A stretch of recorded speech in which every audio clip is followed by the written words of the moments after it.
Good morning, everybody. You are tuned to Computers 2K Now on the Nissan Communications Network. I'm Amnon, your host for the next hour or so, along with Katie. Good morning. Good morning. And Gal is here. Good morning. Good morning. Spence and Nick are out of town. I hope they're enjoying themselves. Our number is 561-518-9773. And today's show is made possible by vMix Software and is sponsored by Tom Sinclair of Live Streaming Gear. Big week. I had my convention last weekend and it went really well and there was a ton of people. Yeah, tell us about. And it was really Gala. hot. And I had a fan and I was pointing the fan at people as I walked by and they're like, "Ooh, airflow." And they would come over to my booth and spend money. So I figured out a hack. So I think next year I'm just going to have a bunch of fans that point towards the crowd.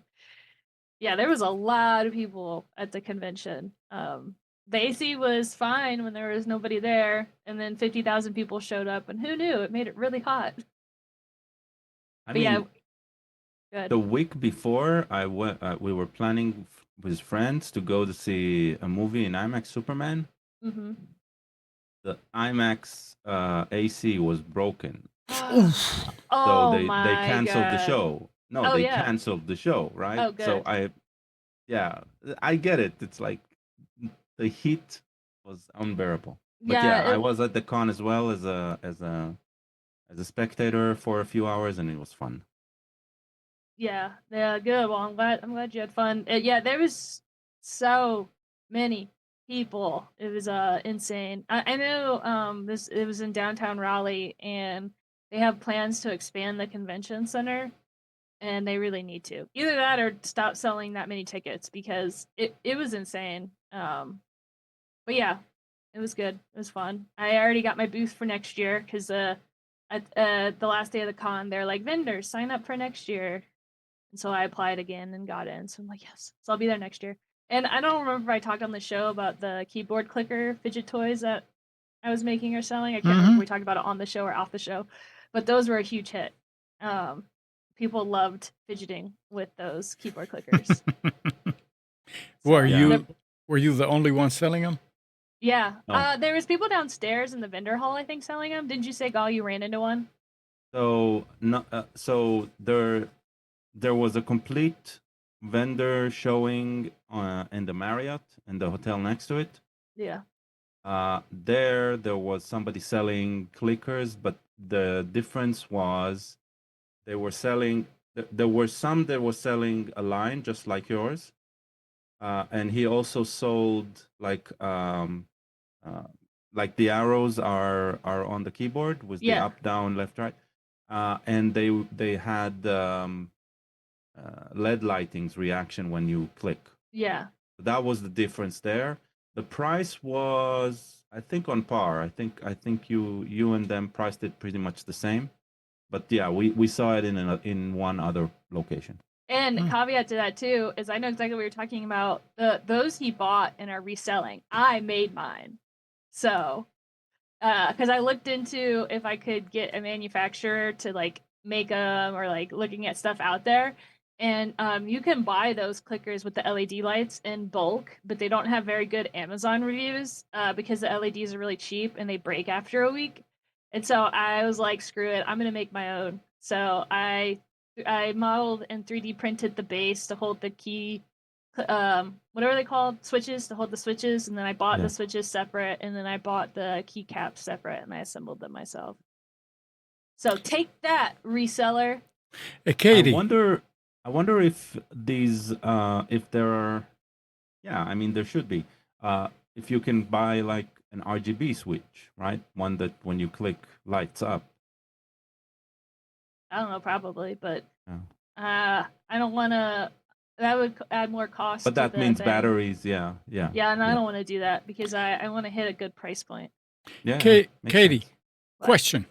Yeah. If I come across a 3D printed one of your creations, do I know that you made it? Is it signed anywhere? Does it say anything? No, it isn't. It's not signed. I mean, if you follow my account, I sell some exclusive stuff that I've made. So if you see something, they're like, "Oh yeah, you're the lady with the demon hands." Is Um, it a big deal to add at the bottom a signature I'd on? rather not. I mean, it's like when you buy, because I make home decor stuff, right? And Mhm. so whenever you buy something, it's like, unless it's an art piece, which none of mine are, like, I wouldn't call them art pieces. They're not signed or anything.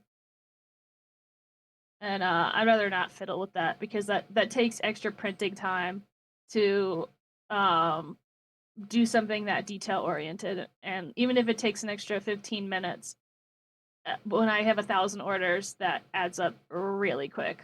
So I don't think Okay. it's worth it. Nothing that says "Made in the USA." No. Oh, well. I wonder, will, I mean, it can be something etched at the bottom. Will that really increase the print Yeah, time? it will. I mean, It the seems like print. it would decrease because Yeah, you if you're are. reducing some material, Yeah. a No, millimeter of it's not about material. the material. It's about the movement. So Mm, the if it's a flat bottom, the printer head just has to go zoop zoop zoop zoop, and it can go really fast. Zoop zoop zoop zoop mhm. zoop zoop zoop because it's just going back and forth in a Okay, linear pattern. If right. you have a design on the bottom and it's intricate, even if it's a circle, it's going to be slower Oh to no, do it it needs because to be. precision wise. Yeah, it needs to It's be on a flat surface somewhere, and it needs yeah, to be etched, not so less material. it doesn't matter about I it's not understand. about the material used. That's not what takes time. What takes time with printing is the movement of the motor, the movement of the nozzle, XY. Because Makes if sense. if it's going linearly from point A to point B, it'll take, like, I don't know, a millisecond to cross that line. Yeah. And if it has to dip down and come back up, the motor has to speed up, slow down, hit that corner, speed up, slow down, hit that edge, and that millisecond turns into 5 milliseconds Okay, or but whatever. wait a second. If it needs to go from point A to point B on a flat surface, but it needs to leave, uh, let's say that it's 4 inches wide, and it needs to leave 2 inches without printing anything. Does that slower than if it filled up the whole thing? Like it goes, it stops spraying, and it does it again. Am I Uh, making myself clear? I don't know. yeah, I don't know. Okay, all right, never mind. At the end of the day, it's not worth it. Okay, all right, It'd be more beneficial if I slapped a sticker on the bottom, but okay, people all don't right. like that. Now, it's different if I'm making small stuff, and adding that time to the small stuff isn't worth it. If I was making big pieces, like I said, that is like a showpiece or like something that it would be worth it to put my name on it, then yeah. And maybe other people have other opinions about that, but for me personally, adding the extra, even if it's an extra minute or 2 minutes, is not worth it to me. Yeah, and Uh, John in the chat saying the same thing. He says just get some sticker made, small sticker yeah, made with your name. it's because again, I'm the reason I can make my stuff so cheap on the small end is because I've optimized the time. And literally, like, when I have 500 orders of that small thing and it takes 5 hours to print that small thing, if I add an extra 5 minutes, that, I mean, it's more wear and tear on the printer, it's more whatever. So it's like, Mm-hmm. got to keep those manufacturing times down. Okay, all right, that's good enough. But it was a success, and It was. you're glad you did it, and Yeah. energized you. Yeah. Good. Well, yeah. It inspired me. All my energy got sucked out. It took me like a week to recover. You'll recover. You I did, didn't get yeah. sick though, knock on wood. So that was lucky. Usually after a big con like that, it's like a petri dish of grossness. And I had a hand sanitizer, so every time we were doing something or I touched somebody's card or money or whatever, I'm like, hand sanitize, hand sanitize. And so Good, didn't get sick this time. good. Knock on wood. There's still time. Who knows? I could be like Nah, it's fine. festering some kind of disease. All right. So last week we talked about Google killing the goo.gl, the short links. Well, they changed their Oh, mind. okay. Didn't know about that. They say, yeah, they said that it's going to stop working. They only Last, used it internally, though, right? yeah, they said that the only ones that will keep on working are the ones that made by Google. Anything else, if you created something, it'll stop working. Yeah, but those they stopped like what 10 years ago. Not the The goo.gl. ability to create them. I don't know. They're saying now that they were going to kill it, and now Google is changing its mind about killing off all of the goo.gl short links. The company had originally planned to shut them down entirely by August 25th. That decision sparked concern among developers, educators, journalists, and everyday users who rely on these links across the web. Now, just weeks before the deadline, Google is taking a software approach. Turns out the company is only going to disable goo.gl links that haven't seen any activity since late 2024. If your link is still being used or clicked, it should keep working. This adjustment comes after what Google describes as a community feedback. So, Outrage, they mean, but yeah. that's fine. Well, I mean, it's good that they're listening. It's surprising, yeah. Yeah. Well, not surprising. I mean, I've gone through this a couple of times when they decided to shut down for good all of their free Google Workspaces. Back in the day, they would, when they started what is now Google Workspaces, they Google for Domains, I think they called it, or Google Applications or something like that. Google for Applications. They gave up free accounts, right? My account back then had 50 free users. That's a lot. I think when they gave it out, it was just a few gigabytes free per account. If you recall, with Gmail, every day the limit for the account would grow. It wasn't a static. They started with 1 gigabyte and then it grew over time. That doesn't happen today, and I still have. I think I have 2 of those accounts, right? So, and twice they were about to shut those off. Say they can no longer sustain the free ones, and if you want, you can buy, or we will shut them off. There is enough users online to make this a very bad decision, right? The outcry. So they didn't. I guess and that's they why. stopped it. They stopped it twice. The last time they stopped it, like 2 weeks before the deadline, even though they were talking about it for months, right? And pushing out updates again that this is going to happen and this is going to happen. And then a few weeks before the shutdown, they reverted. So, yeah. Okay. I mean, there is a price for free services. Absolutely. Yeah. The other big thing that happened this week is Google lost its appeal Thursday of a judge's order that will force the tech giants to open up its App Store to competitors. The Ninth Circuit Court of Appeals upheld a lower court ruling requiring Google Play to allow rival marketplaces and billing systems, ending a legal battle that began when Epic Games sued over anti-competitive practices. A jury sided with Epic in December 2023, finding Google paid phone makers and app developers to use its stores exclusively. And they sued them. So the other thing about it was, where was it? What about the Apple side? What do you mean? The Apple is already, I mean, they're not, they have to open it. Okay, so it says the last Thursday when Epic won its Google antitrust lawsuit for the second time, it wasn't quite clear how soon Google would need to start dismantling its affirmed illegal monopoly. Friday, Google admits the answer is 14 days.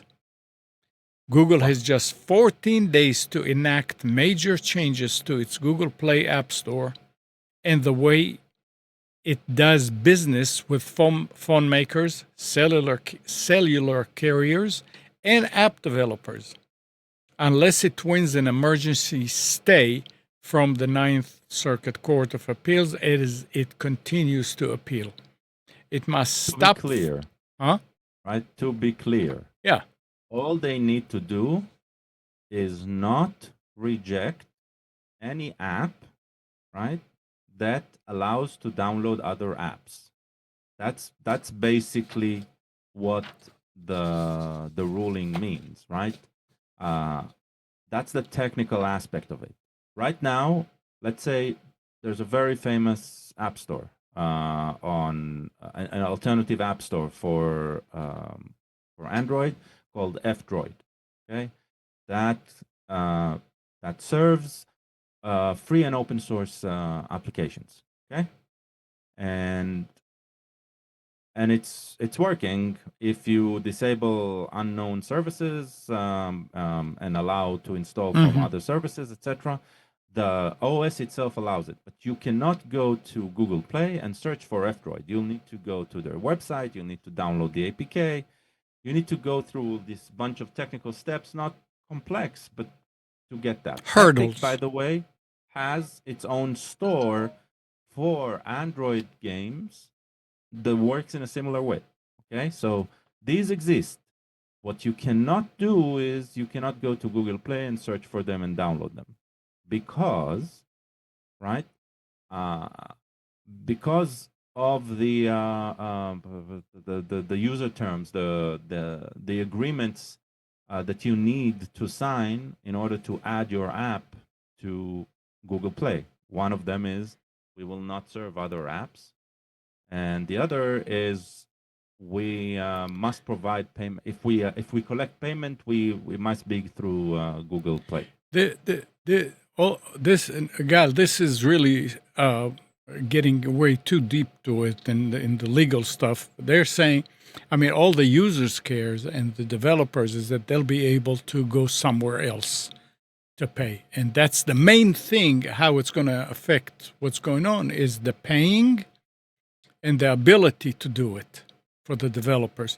So it says that Google must stop forcing apps to use Google Play billing, allow app developers to freely steer their users to other platforms, right, and limit the perks it can offer in exchange for pre-installed apps, among other changes.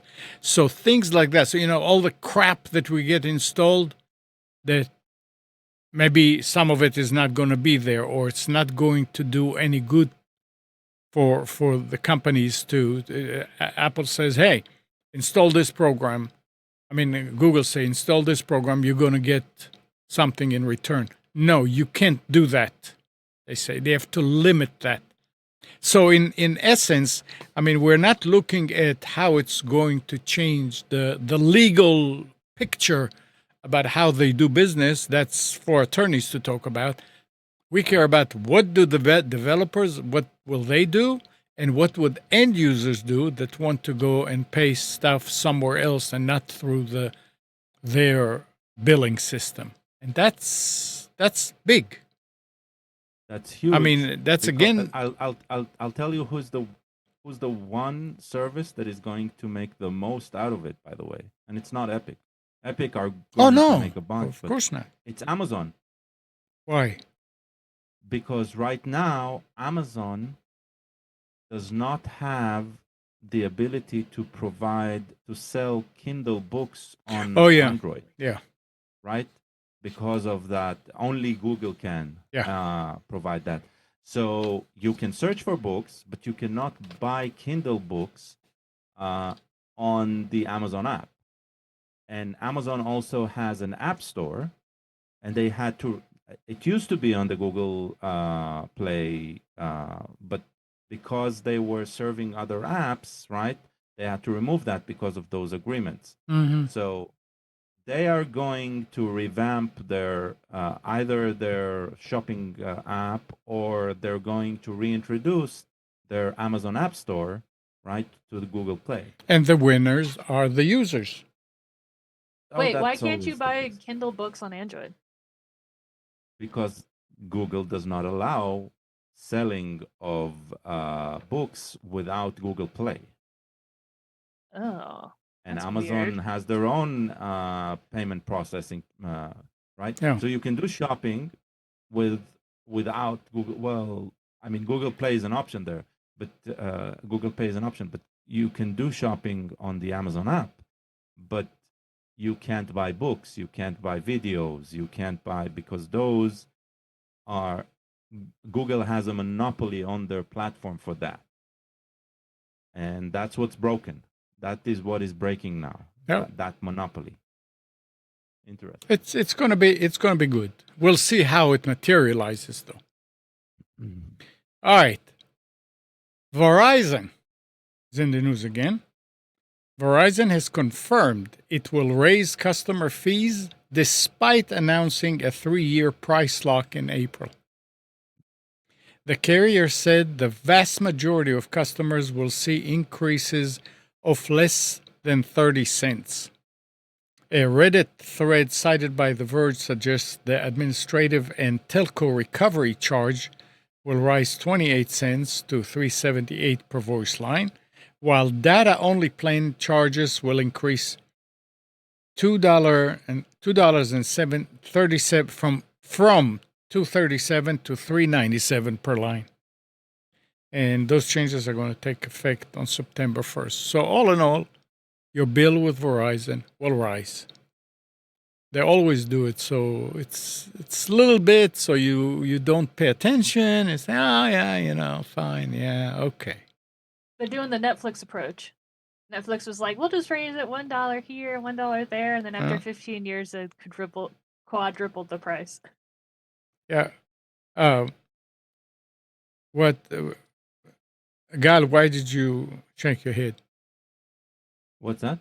I thought you shake your head. You shook your head when you don't have Verizon, right? Testing the mic.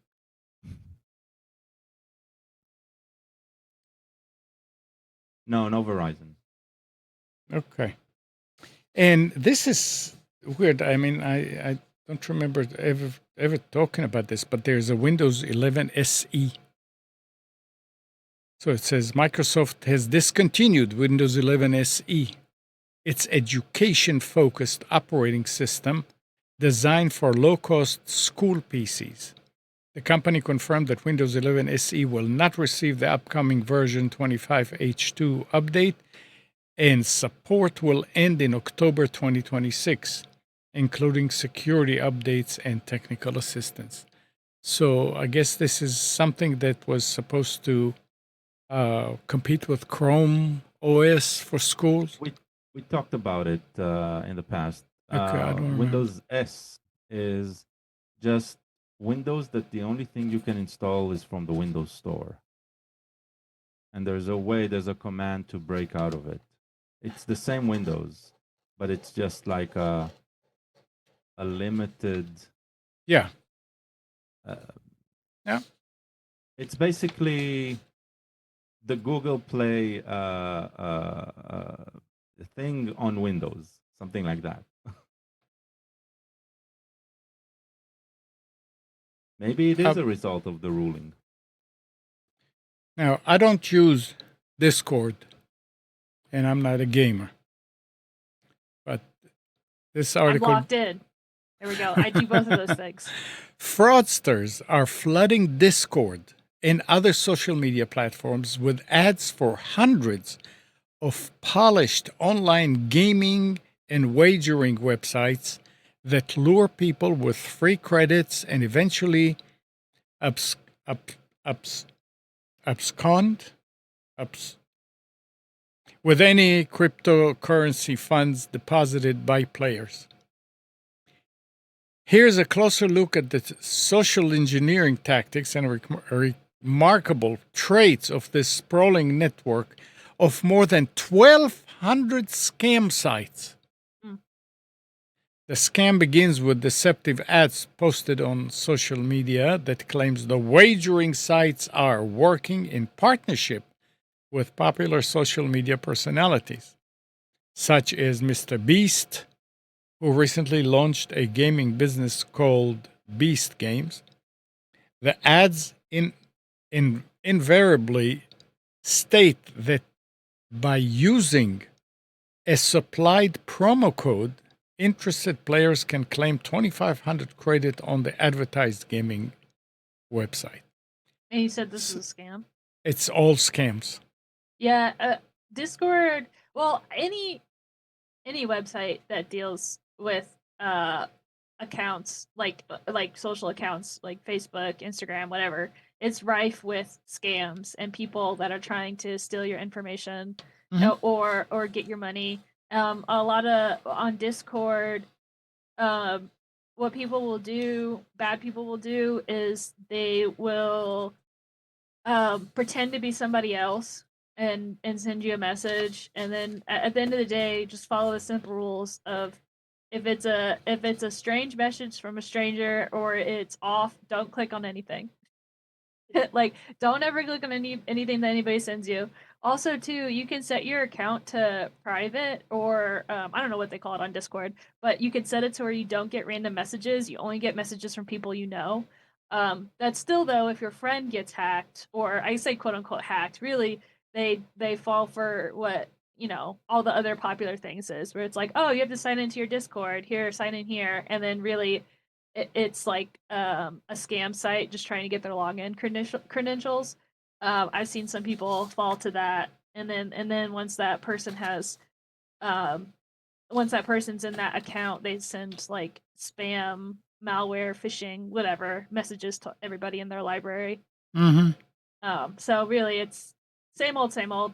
Don't click on shady things. Absolutely. You Don't need to download be anything. Don't click outside links. Yep. So good IT safety procedures in your mind of not clicking on things. And I'm saying John is saying he's been using VoIPO to forward calls made by any old continued land. But yeah, it's funny you mentioned it because I do have that notice that VoIPO is closing down on August 6th. You need to move, John. You need to port your number to another provider to begin with. So they recommend VoIP.ms. Do it. Do it just so you have it. It probably won't cost you much at all. And then figure out how to do the forwarding. And I don't know if you can. Gal can you can use Google Voice just to forward a number to your cell phone, for instance, right? Gal? Uh-oh. Oh, we can't hear you. Can you hear me now? Now, Yes. You can. I mean, Google Voice needs to be attached to a phone number, right? And then it can pass that information. But I'm not sure it'll port virtual Right. numbers. No, I'm not talking about that now. Right now, I think John needs to move it somewhere where he's got control of it. So it doesn't matter where. Sure. It's fine. So you he don't doesn't get lose service. His number. Yeah. Right. Yeah. And later on, look at it. So I don't know what it's going to cost if you just do a forwarding for, and that VoIP.ms sounds very cheap. Oh man, August 6th. Yeah, time is ticking. You need to look at it. Yeah, but for now, just port it to another provider.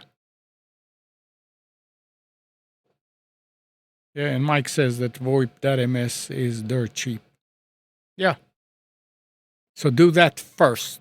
Don't wait. Don't wait a minute. Do it right now.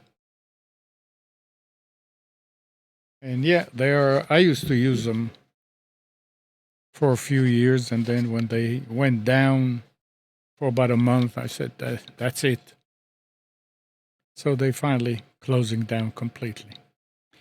Now, with all the problems that Apple has with this and that and the other, Apple reported its strongest quarterly revenue growth since 2021, with iPhone sales jumping 13% and total revenue up 10%. CEO Tim Cook also announced increased AI investment and hinted at future acquisition to accelerate Apple's AI roadmap. So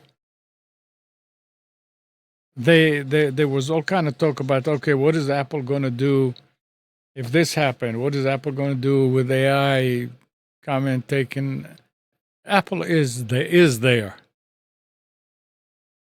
The one thing they're doing wrong, I think, here, Apple began selling iPad repair parts to the public in late May, following new right to repair legislation. But independent repair professionals say the pricing makes most repairs economically unviable.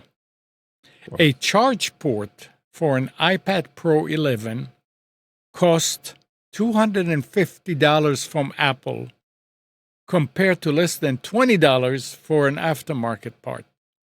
Idiots. It's amazing. Isn't it something? This is coming from Brian Clark at iGuys Tech Shop. I mean, this is their way of saying, okay, so you legislated that we have to do it? Yeah, we'll do it. $250 for a charge port. I'm trying to think, like, how do they think they're not going to get slapped on that? They won't. I mean, they get will. bad publicity, but who's going to slap them? The public. No, I mean, this will go to courts all over again. I don't know. They can always say, hey, yeah, that's what we charge. It's $250.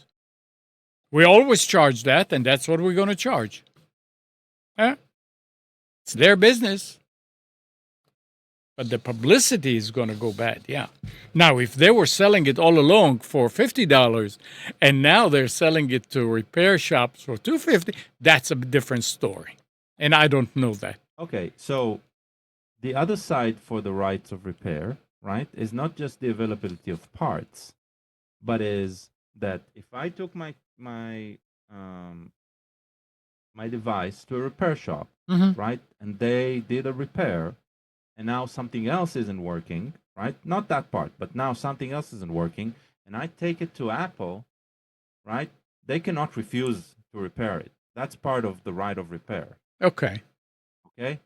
That's why I'm saying they're idiots, right? They are idiots. Yeah. Like, it's like, come on. Yeah. All right, and I need your input on this. DropBox will shut down its password manager service by October 28th. DropBox password manager service? Yeah. It says giving users until then to extract their data before permanent deletion. The discontinuation occurs in phases. Dropbox passwords becomes view-only on August 28th. The mobile app stops working September 11th. And complete shutdown follow on October 28th. The company cited focusing on core products features as the reason for dropping the service, which launched in 2020 for paid users and expanded to all users in 2021. So they tried, and it didn't. I guess it didn't. It wasn't worth it for them. I never heard of it either. But obviously, it's for paid user mainly. But that's bad when they close. Okay, now I have to scramble to get another one, and hey. Well, if any of our listeners is listening, go to Bitwarden. It knows Yep. how to import yeah. from anything. If you don't want an online one, then download KeePassX, Mm-hmm. and that also can import from almost anything. So, yeah, Yep. those are two viable options, which are,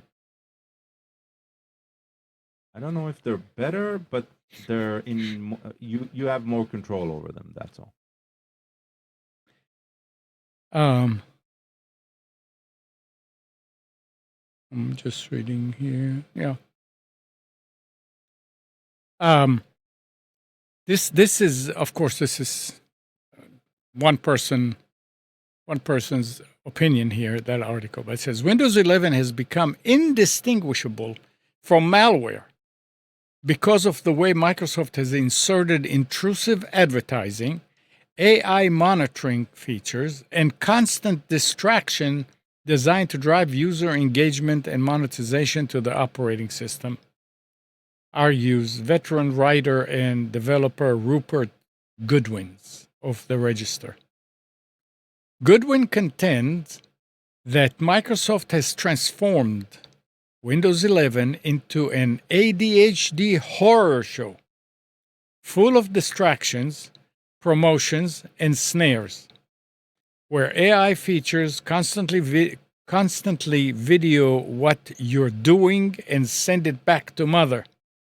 He applies the term malware to describe software that intervenes in work to advertise and monitors user data, including that for Windows isn't a class of third-party nasties. It's an edition name. An I edition don't know name. what it's talking about specifically. I've managed Windows 11. I'm still managing Windows 11. This is a Windows 11 a bit customized to my need, so I'm probably missing out on. But he might be right if you are opting into any of the AI services that they push after install, like push as in, do you want to try this? But the do you want to try this shows up Once. for me once, Yeah. or maybe once after a feature upgrade. So Right. let's say once every 6 months. Okay. So I agree that exists. I am currently, for the first time in my life, I've been working on Mac OS at work, right? And it's no difference. Well, I There mean, isn't any difference. I guess Right? he's So the only bundling. alternative I will give here, right, is if you wanna step away from all of this and have more control, yeah, go with Linux. But Linux is still Yeah. right. It's not the desktop environment that everybody is looking for. I wish it was. And maybe one day it will be. Yeah, I Yeah. recently saw a talk. It's an old one about a developer environment, right? And uh, how everybody likes to hate on Windows and on Mac, Mhm. and then it says, yeah, and you would say install Linux, right? And he goes, install Linux is never the answer of what life choice will I make today that will give me less problems. So Yeah. it's true, right? They all have a plus and a minus. I do not see any difference between Windows and Mac. Mac has its own set of shitty behaviors that makes you as a user get frustrated. Windows has its own. Some of them overlap, some of them are different, but they're exactly the same. Right? There's no difference today. Mm-hmm. All right. And Anthropic will implement weekly rate limits for Claude subscribers starting August 28th to address users running its Claude Code AI programming tool continuously around the clock and to prevent account sharing violations. The new restrictions will affect Pro subscribers paying $20 a month and Max paying subscribers that paying $100 and $200 monthly. Though Anthropic estimates fewer than 5% of the current users will be impacted based on existing usage patterns, Pro users will receive 40 to 80 hours of Sonnet 4 access through Claude Code Weekly, while $100 max subscribers get 140 to 280 hours of Sonnet 4 plus 15 to 35 hours of Opus 4. I don't know what these are. The $200. Those names are the names of the models themselves. Okay. Okay. And so when you connect through the API, you choose which model to use and how to feed it. I gotta say, right? I get it because there's already a solution, and a solution is to use their pay-as-you-go API.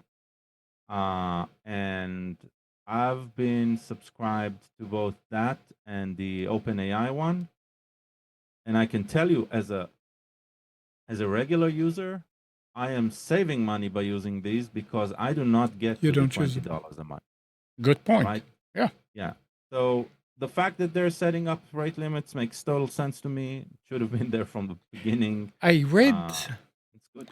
I read a story, and I think it was on Claude, that they shut down Microsoft's access because they were using it too much. Maybe. I don't know. Yeah. I know Microsoft has been using the OpenAI interface, but I haven't. Maybe internally when code developers were using it. Yeah, I didn't install it. Oh. This is kind of not interesting, but kind of mean. Atlassian. Did you ever hear about this company? Yeah. We use them at work. Laid off 150 employees via a pre-recorded video. Yeah. While not specifically outlined, the affected staff seemed to be from the company's European operations, with the Australian saying that CEO Cannon Brooks overshared that it would be difficult to axe its European staff due to contract arrangements, but that the company has already begun moving in that direction. While the company claims the cuts weren't directly caused by AI, it has simultaneously rolled out AI-enhanced customer service tools and emphasized automation as a key part of its digital transformation strategy. Doesn't matter what, but through a pre-recorded video, that's like breaking up with your girlfriend on text, you know. I don't know. Kind of mean. Very unprofessional, I think. But I guess there are incidents in the past where it was done via recorded phone call or something like it is concerning. I agree. Yeah. Doesn't do much for morale in the company, I'm sure. Yeah. And Amazon CEO Andy Jassy sees an opportunity to deliver ads to users during their conversations with the company's AI-powered digital assistant, Alexa Plus.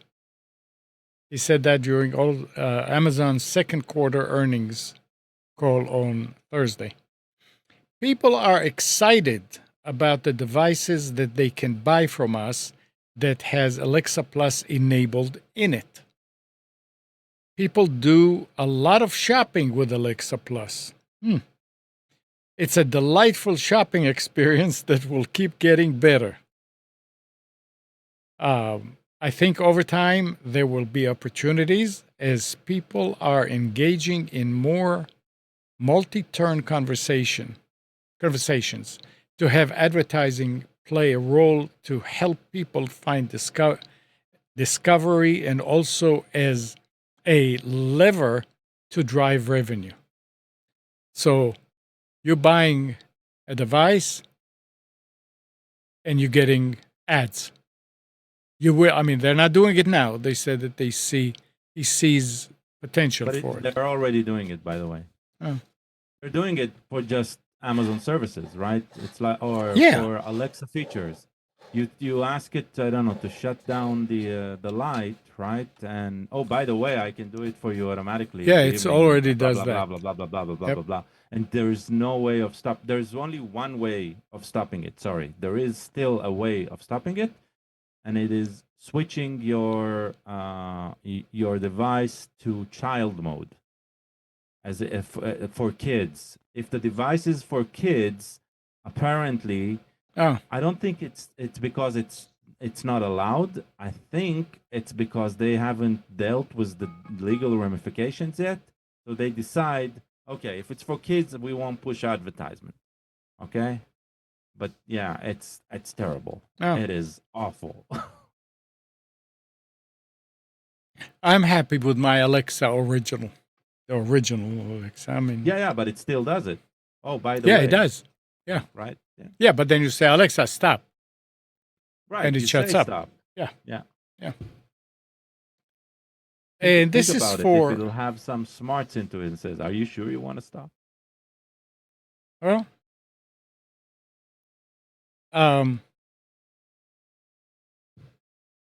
once a new over-the-air update becomes available, owners of GM vehicles have 45 days to install the update. After this date, the company will not cover any damage or issues that are caused by ignoring the update. Damage resulting from failure to install over-the-air software updates is not covered, states the warranty booklet for 2025 and 2026 models. This same rule applies to all GM brands in the USA: Chevy, Buick, Cadillac, and GMC. However, if the software update itself causes any component damage, then that will be covered by the warranty.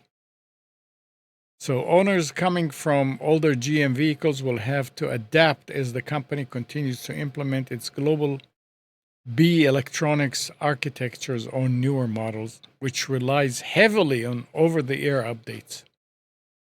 Similar policies appear in the owner's manual for Tesla. Software-defined vehicles are here to stay, even if some of them have far more tech glitches than they should. And I don't know why he had the writer, as I said, just ask Volvo.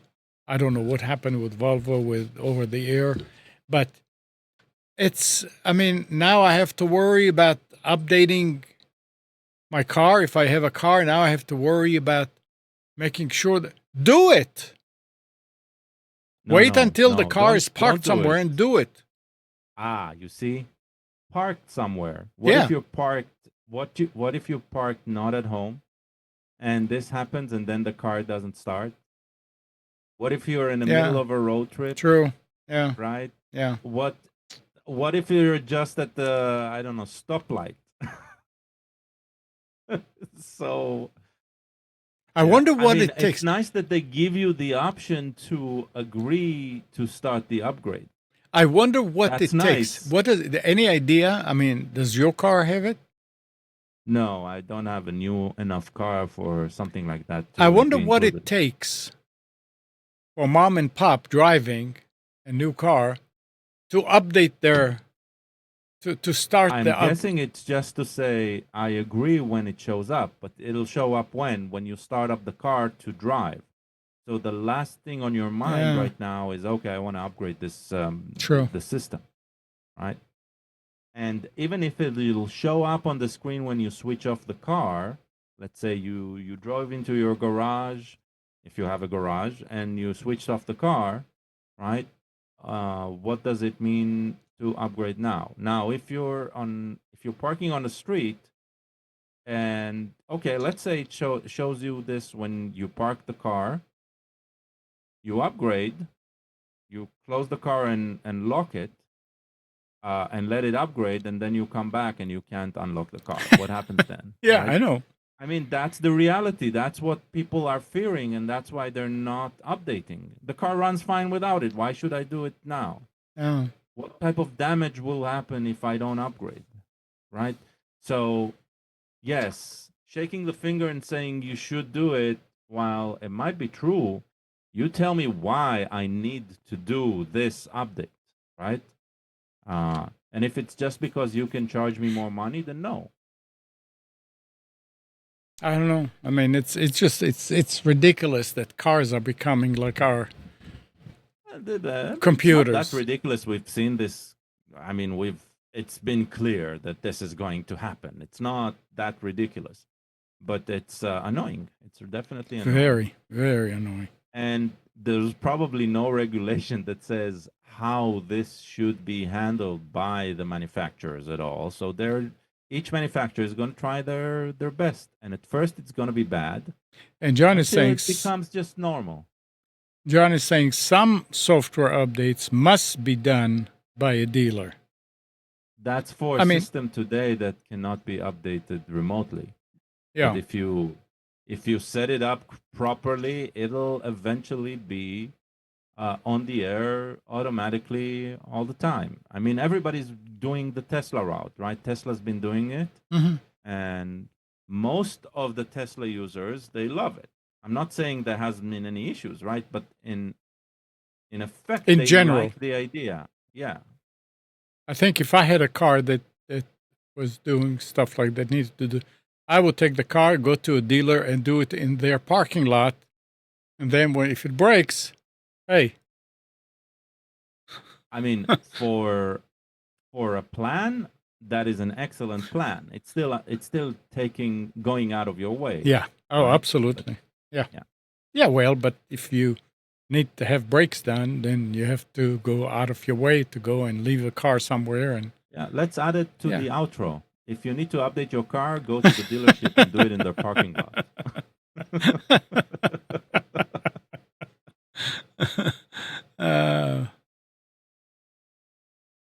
Katie, no comment? I have no thoughts. Just vibes. My car is too dumb to do anything. And who knows when I'll get a smart car. It is a classic. Yep. Well, no, it's not even that. Because if it was a classic, it would be it would be like, it would look fancy, you know what I mean? Like those classic cars. Mine's just you talk about smartphones. Mine's a dumb phone car. But that's okay. I like it. It gets me from point A to point B.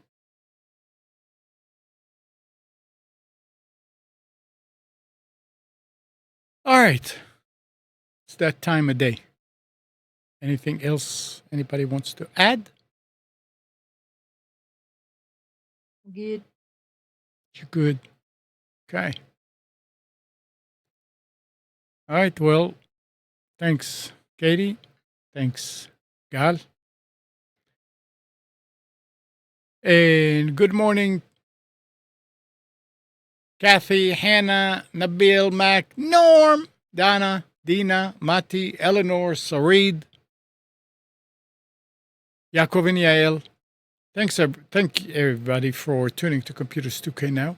We hope you enjoyed and maybe learned something from our time together. Remember to practice safe computing. Back up your hard drive, update your virus scanner, and change any same passwords wherever you use them. We'll be back here next Sunday at 9, but you can always reach us at computers2know.com. Monday through Friday, 5 to 6 a.m., Nick hosts the Carolina Journal News Hour on WBT in Charlotte, 11:10 a.m., 99.3 FM, and it's on YouTube.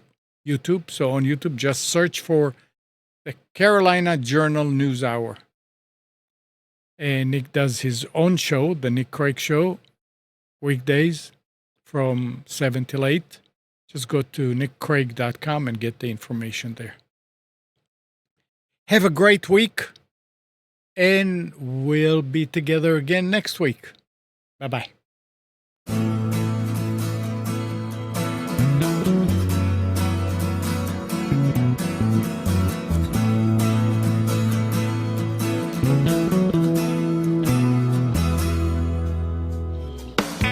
You're tuned to the Nissan Communications Network. If you tuned in too late, you can always watch each program in its entirety or download an MP3 audio file of it in the archives section at nissancommunications.com. Don't forget to subscribe to our YouTube channel, follow us on Twitter, and like us on Facebook. Sponsored by StreamingGear.com and DeltaForce.net.